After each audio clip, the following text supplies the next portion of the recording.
2. Wolves' 6-game winning streak is snapped tonight in New Orleans. I got Wolves expert Jack Borman to help me break it all down, and it's all coming up next on the Locked On Wolves postcast.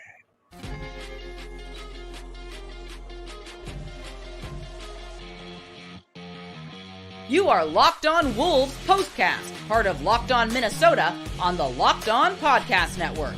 Your team every day.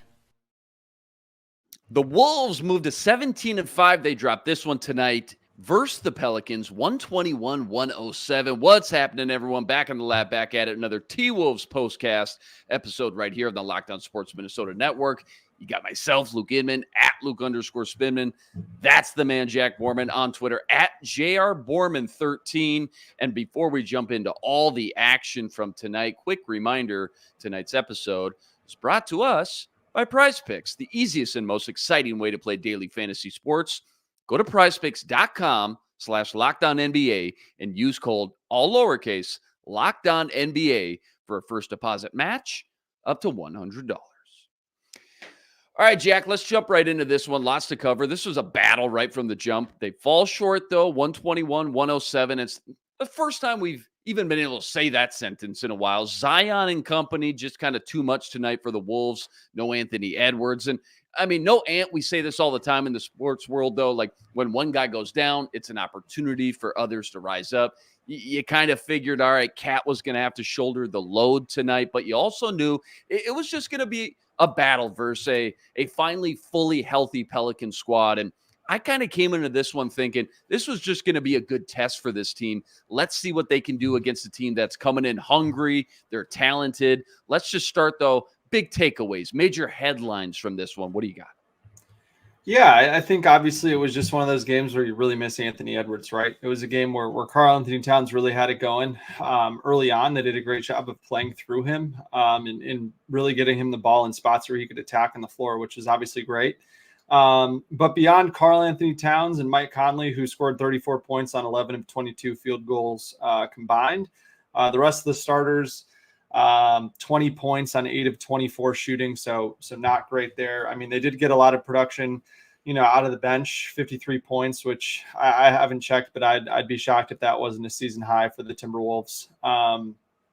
And Troy Brown, it was a tough night for him, 2 of 9, 1 of 7 from the floor. Nickeil Alexander-Walker, 2 of 7 from the floor, 1 of 4 from deep. So they just need more production from the starters. And I guess it kind of exposes a little bit, how thin the Wolves are in the backcourt beyond, at least in the scoring department, beyond Anthony Edwards.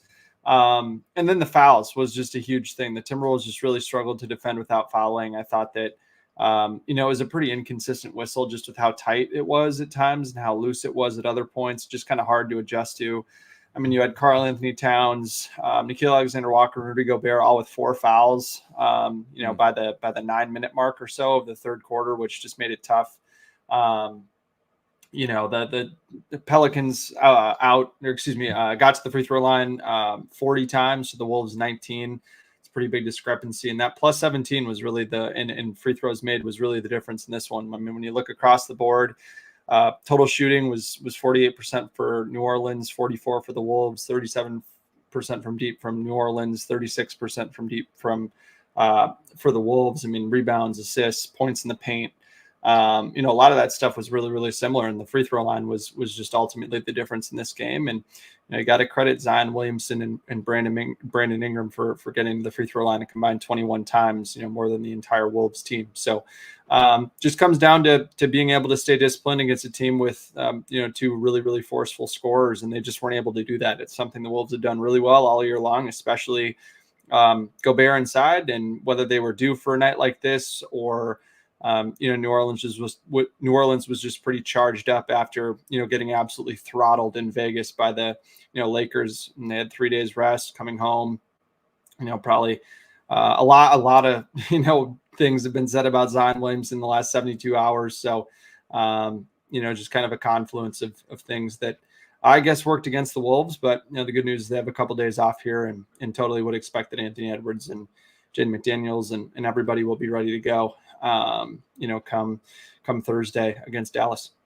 Yeah, well said. And I mean, you kind of touched on it. No player with more than 17 points tonight. Cat, Conley, Naz Reid all tied for that lead. And you're right, just a frustrating night all the way around for the Wolves. And something we don't see a lot with this team, giving up as many points as they did.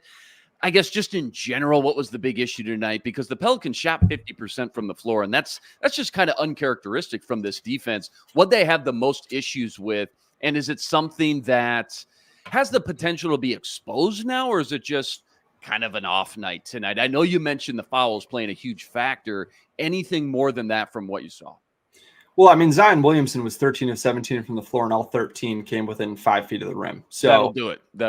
That's certainly part of it. It's pretty rare that you have, a team in the NBA that has 3 really, really high level scorers that love to attack different parts of the floor.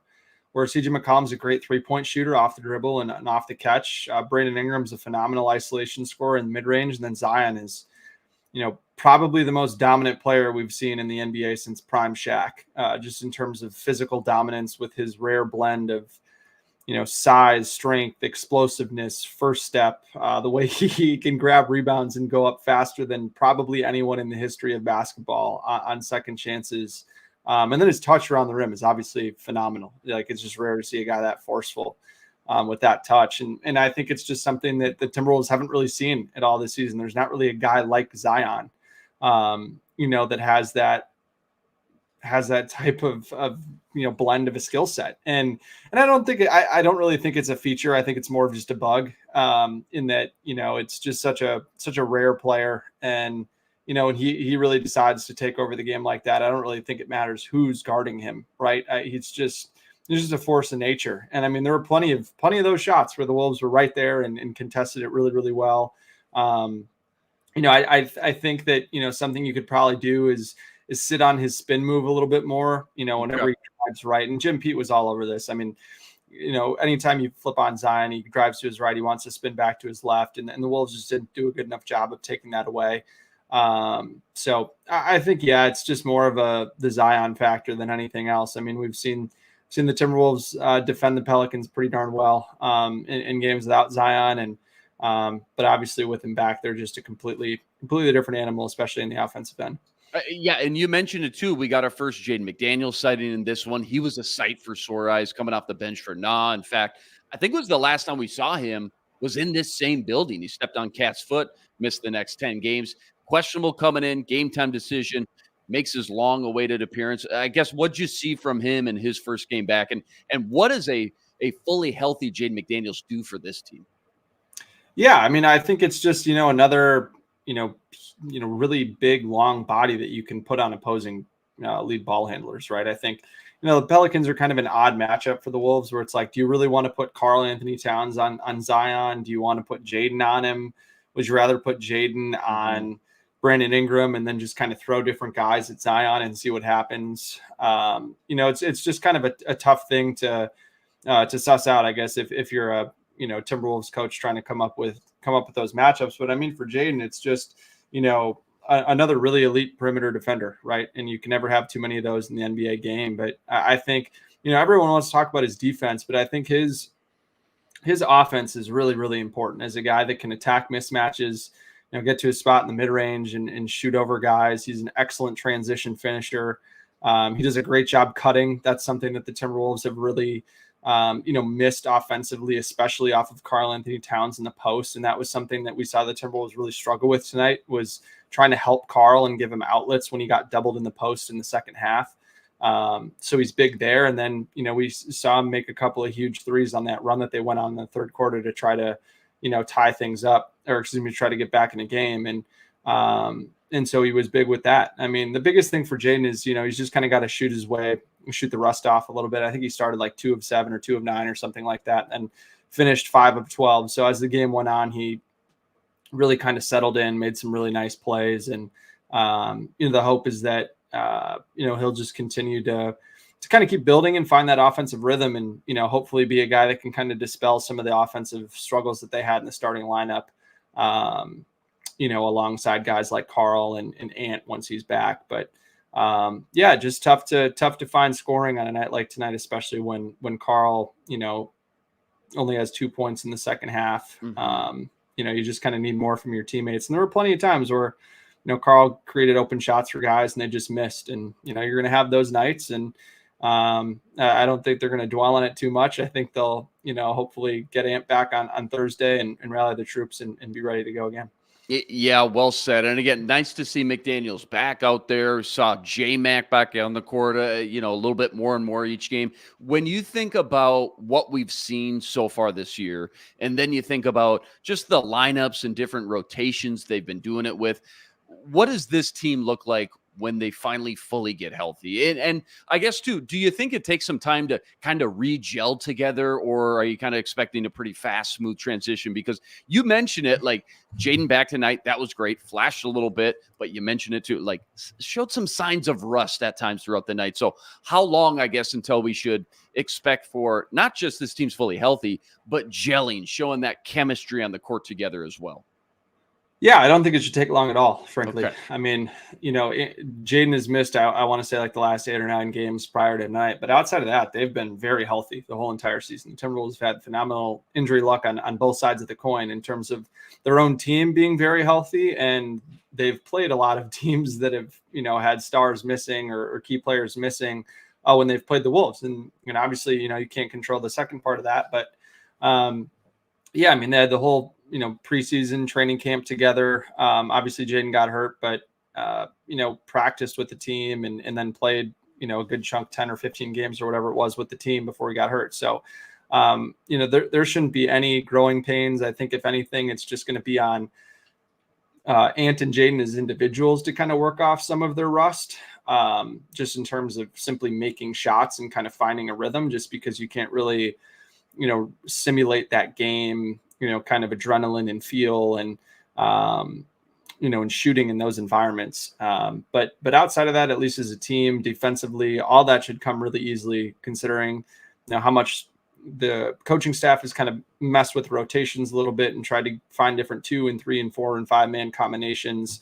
A lot of different guys have played together in a lot of different types of lineups. They're all guys that have been in this system now for over a year and have played with each other.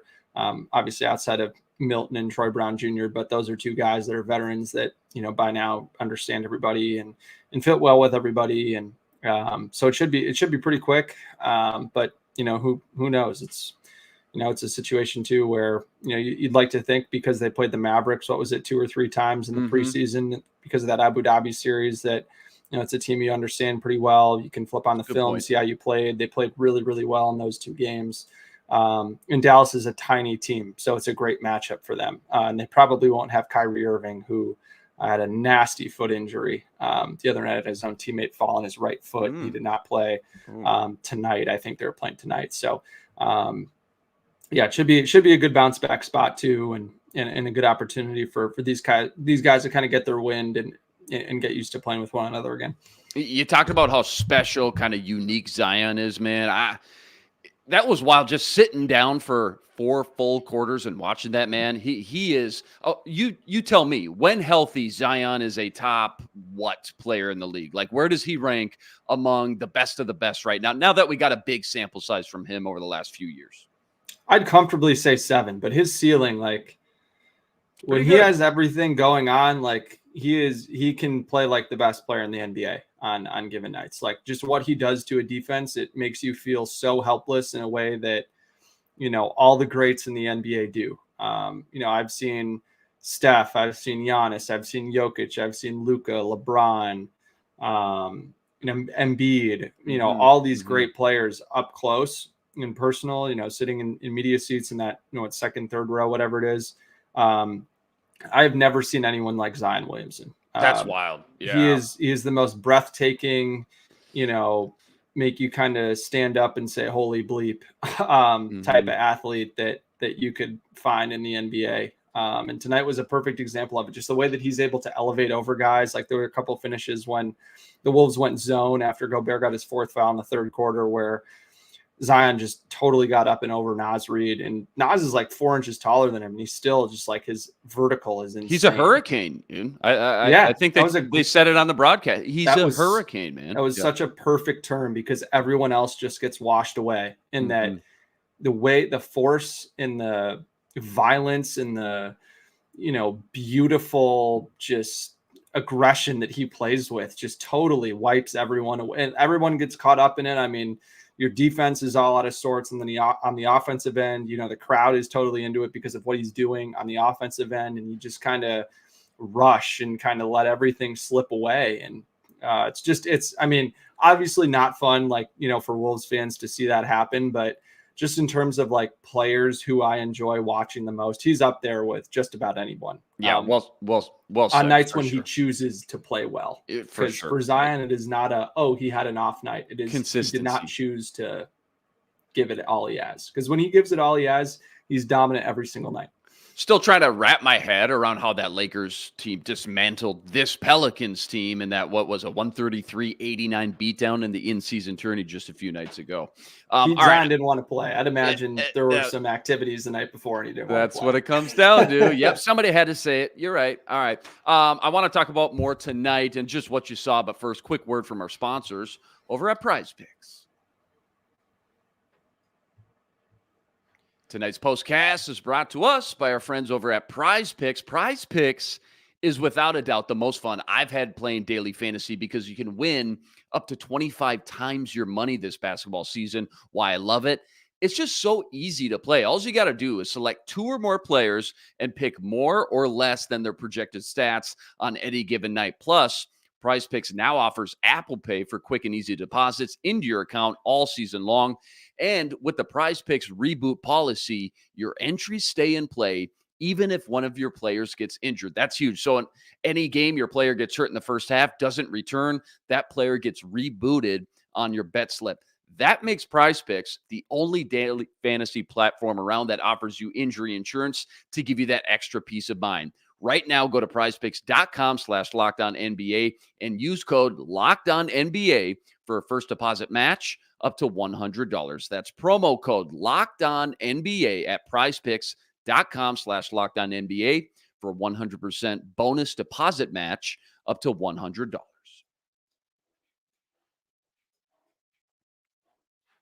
All right, let me start back up here because this team has been getting some monster third quarters, and it's really been one of the big differences from last year to this year. I know that they did have the major swing tonight like we're used to seeing. Still a 3-point advantage, 34-31, thanks to that J-Mac buzzer beater. But in general, last year's third quarter net rating was minus 4.4. This year, it's plus 3.9. So that's over an 8-point swing, which is, again, legitimately been a night and day difference. So what are you seeing when it comes to this kind of big swing in play from your eyes in that third quarter? What's kind of been the catalyst?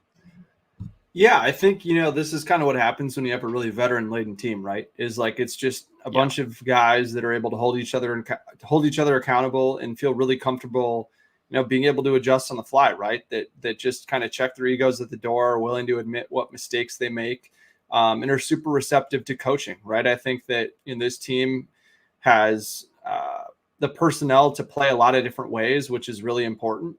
And, when you have the personnel to do it, a lot of the guys are veterans. They're able to play in a lot of different defensive schemes and concepts and throw different things at the opponent. Without really losing a step or missing a beat on the defensive end of the floor. I think that's really important because that just grinds teams down, right? I think we've seen the Wolves play a lot of man-to-man concepts, whether that be drop or switching or whatever, in the first half. And then they've been willing to throw zones at teams in the third quarter to try to muck up the game and, really use their length to, kind of swarm ball handlers and make passes really tough and force teams to shoot jumpers, and it's worked really, really well. So that's been a huge part of their third quarter success as well. And then, I think that, I think part of it too is just really trusting in the way that they like to play, right? I think it'd be really easy to try to do something totally different or reinvent the wheel coming out of the half. But I think that, all these guys really trust one another and trust the system and the schemes that they have in place, and really stick to the game plan and what these coaches draw up for them really, really well. And they'd never panic. I mean, you had every reason to panic tonight in that third quarter when Rudy goes out, Carl's struggling, Na goes out.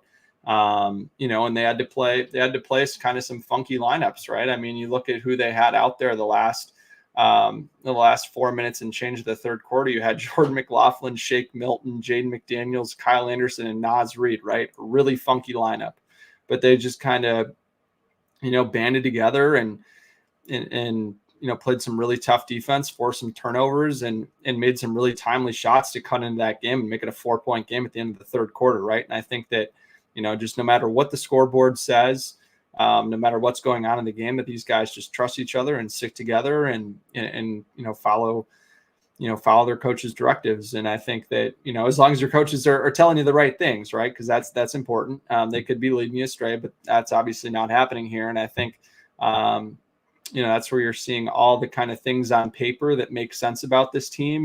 They should be a mature team. They should be able to play a lot of different ways. They should be able to, understand and make these changes on the fly. Like you're seeing a lot of these things on paper become a reality. And that's what's really important. And that's also not only benefiting them in the third quarter, but also in the fourth quarter as well. I think they're one of their five or six best teams in the league, especially once things get tight in the clutch, within 5 points under 5 minutes to go. So it's been really fun to see that. And hopefully, that's something we'll continue to see in pretty high leverage moments for the rest of this month against a bunch of playoff caliber teams, and then hopefully, down the stretch of the regular season into the playoffs. Yeah, I'm with you, by the way. I think you nailed it. Like Mike Conley, just watching him, you can just see it. It's almost like his veteran presence alone just won't allow anyone else to lose that energy when they're out there, lose that focus like they did so many times last year. So him running the offense and being that leader, along with Rudy having just a full year here under his belt. I know it's cliche, but it's true. It truly has made a difference. I think it's almost like these older veteran players just don't let the rest of the team lose that focus like they did so many times last year. And if they do, like you said, it seems like it never lasts more than a few minutes with these guys. And speaking of Rudy too, I mean, we touch on him every time you and I are together. I know he didn't have his best performance tonight by any means, but in general, really the last 5 games specifically coming into tonight, how special has he been? Because again, you and I haven't talked Wolves in a minute. Give me your quick 2 minutes on Rudy coming into this game over those last 5 performances. Yeah, I just think that he's playing the most confident basketball he's ever played. Right? Yeah, well said. And I think that, we always talk about confidence as an offensive thing, right? But it's really been there as a defensive thing. Like he's been taking a lot of these one-on-one matchups personally. He's been totally comfortable switching out into space. Taking on these one-on-one matchups. He said it all the time in the locker room and during post-game interview sessions, saying like, I want guys to stay home on shooters because you need to trust that whoever I have going up one-on-one against them, like I'm going to win that matchup defensively. And he's been winning a lot of these matchups defensively. And then on the glass, I mean, his activity on the offensive end, just making every defensive rebound tough. The way he's been able to tap the ball out, create second chances for guys has been great. And I think obviously the health has been really important too. And that like, we didn't see him play above the rim a whole lot last year. And that was something we saw a ton in Utah, and that spread pick and roll, get the ball up in the air, Rudy would throw it down. We've seen a ton of alley-oops to Rudy Gobert and a ton of putback dunks that we just didn't see last season. And I think that's obviously super important. And obviously it really helps too that like all these guys know where to get in the ball now. Whether that's on the roll or when he kind of crosses the front of the rim in a little post up and he can catch it and just kind of drop step and just dunk on people. That's obviously been huge and something we didn't see a ton last year, and kind of allows Rudy to talk a little trash and get the crowd going and all that stuff, which has been huge. And then obviously the defensive playmaking, his block and steal numbers are both up quite a bit from where they were last year on a rate basis. Everything you could ask for from Rudy Gobert and more, he's done that so far this season. And it'd be kind of crazy to me if he wasn't the front runner for obviously defensive player of the year, but also, some of these more season long awards when you start to think about all NBA at the center position. I mean, it's been the most important player for the Timberwolves so far in this, what is it now? 17-5 start. Yeah. So I'm just hopeful that he kind of gets that recognition that he deserves at the end of the season. Yeah, well said. Rudy's last 5 games coming into tonight, plus 16 plus minus, 70% field goal percentage, averaging 18 points, 16 boards, 3.5 blocks, 80% from the free throw line. And if you watch Wednesday night versus the Grizz too, they had a 23-9 advantage in second chance points, which you kind of touched on as well. And one last thing I want to ask, or at least point out, I guess, as good as he's been defensively, and up until tonight anyways, I should preface this, but hasn't it been amazing how little foul trouble he gets in, or serious foul trouble? You would think those two would go hand in hand, but that too, I think, just speaks volumes on how impressive he's been on that side of the ball this year as well. Like, he got into foul trouble tonight, I get it, but I'm surprised that just doesn't happen more often with him, I guess. Final thoughts on that one?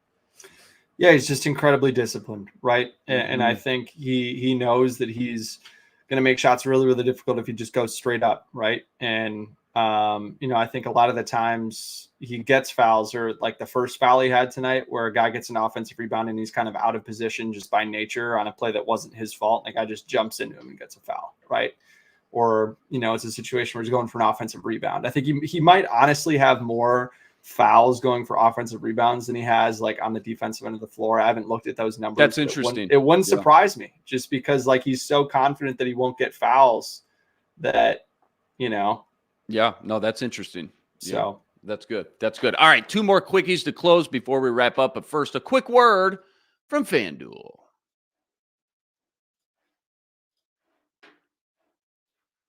This episode is brought to you tonight by FanDuel Sportsbook. Right now, new customers get $150 in bonus bets when you win just a $5 money line wager. That's $150 in bonus bets when you throw down just $5 on any money line wager. If you've been thinking about joining FanDuel, there's no better time to get in on all the action. The app, it's so easy to use. And they got everything you need. Money lines, parlays, prop bets, you name it, FanDuel's got it. They got everything you need to bet on the entire NBA season. And again, it's by far the easiest and simplest betting app to use. Go check it out for yourself. Visit FanDuel.com/lockedon. That's FanDuel.com/lockedon today. America's #1 sportsbook. Place your $5 moneyline wager for your chance to win $150 in bonus bets on FanDuel.com/lockedon. FanDuel, official partner of the NBA. We're officially a quarter of the way through the season. Actually, even a little bit more than that, actually. And you missed last week's basketball party. I filled in for Sam hosting that show. Go check that episode out if you haven't already, by the way.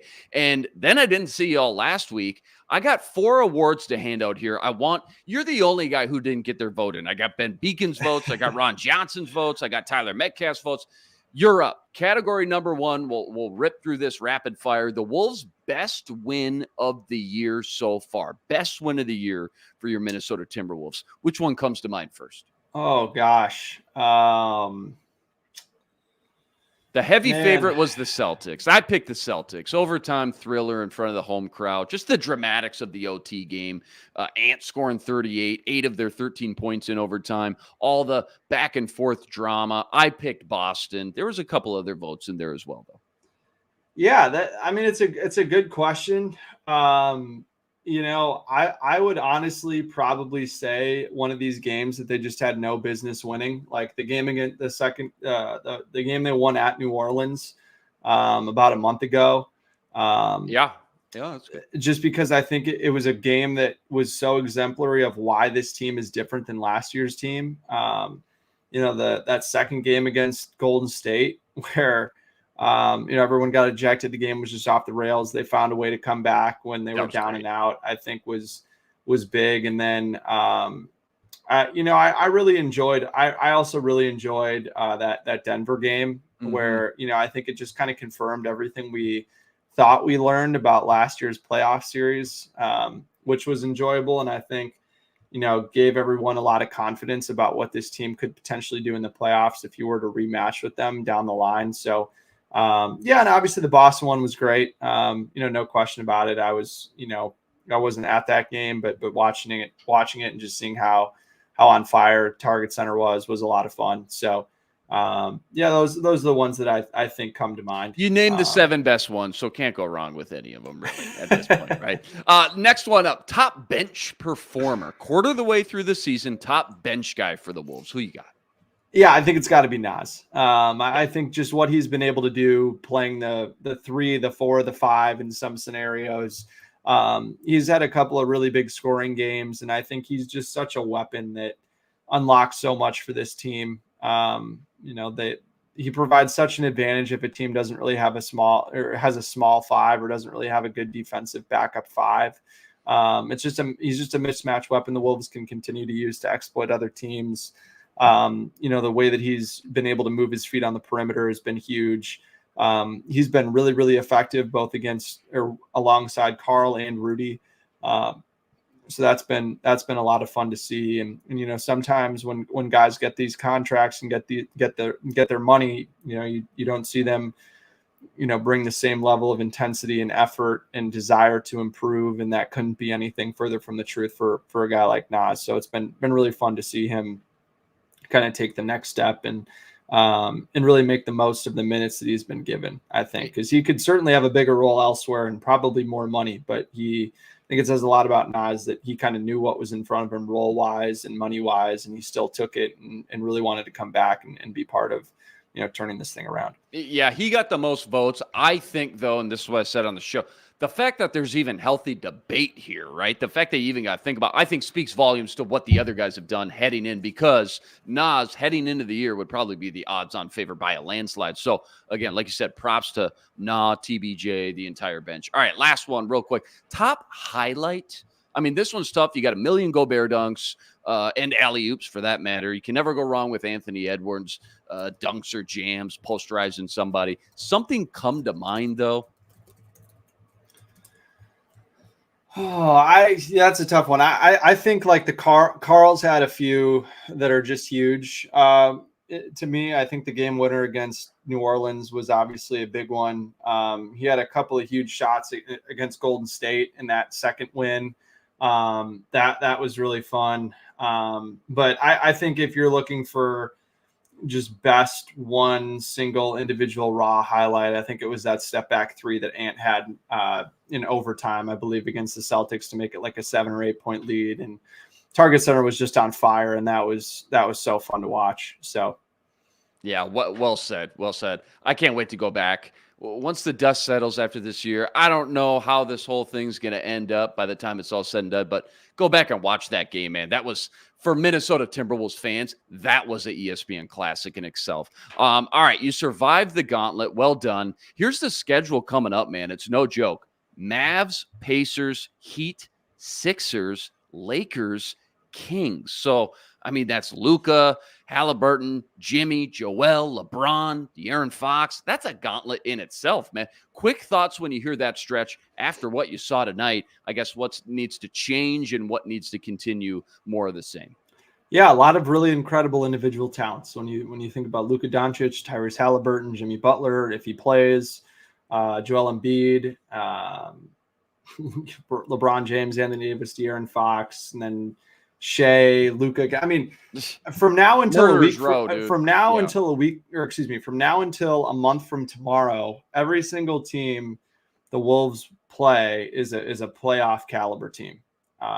And most of those games are on the road. So yeah, it's the toughest remaining schedule of the month of December, I guess, for the Wolves. I think we saw the average win percentage is like 60.5 on the broadcast is what I saw. Yeah, I was told at the beginning of the season, the tough stretch, we've already gone through that and we did very well. But now, I'm finding out different. And obviously ebbs and flows throughout the season. So that makes sense. But it's going to be tough. And it was kind of right out of the gates, right? Like once you got to Thanksgiving, it settled down a little bit for 2 weeks or so, and now it's really ramping back up. And then, I mean, yeah, it'll be really interesting. I mean, this is a great thing too about starting 17-4 is that if you go 500 the rest of the season, right, you're looking at a team that's like 47-35, and that's almost always good enough to host a first round playoff series in the West. And so, I think this is another time where if the Timberwolves go 500 in between now and January 10th, then you're looking at games against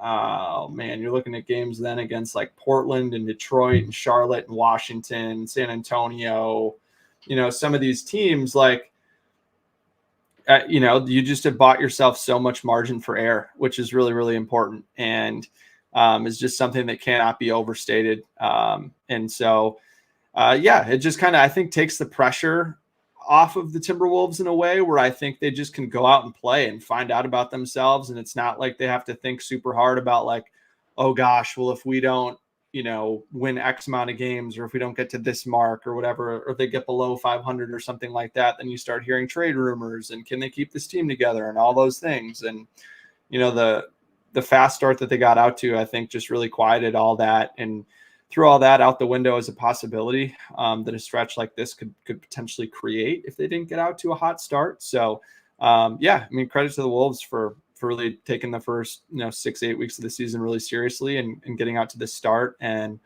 giving the fans a ton to cheer about. It's been a lot of fun to watch, and I think it'll be really fun here to have a month or so of playoff-esque basketball in terms of how intense some of these games are going to be for the Wolves. Yeah, well said. Well done tonight. As always, huge shout out to everyone who joined us on tonight's postcast as well. Rest assured, we'll be back each and every game, same time, same place, right here to break it all down. Quick reminder as well, go check out all of Jack's work on Twitter at JRBorman13. Anything we should be on the lookout for, anything coming up on Canis Hoopus of late that maybe Wolves fans should keep an eye out for? Yeah, I'll be covering a lot of these games, a lot of previews, in between now and Christmas, which will be fun. We'll have some more time to dive into that and hopefully have a few columns coming up about some things that I've seen for the first quarter of the season here in the next week or 10 days or so, which should be fun. So I'm gonna have some back from vacation and going to have some time here to unload some of the content clip, especially with the Wolves having some nice breaks in between some of these games coming up here. Love it. Can't wait for that. Next on deck, we got the Mavs this Thursday in Dallas. Tip-off 7:30 Central Standard Time. Again, join us right here for the entire recap. And follow all our work over on the Locked On Sports Minnesota Network. One more plug. If you haven't already, you got to go check out Ben Beacon over on the Locked On Wolves podcast as well. He's Jack Borman. I'm Luke Inman on Twitter at Luke_Spinman. Until next time, signing out.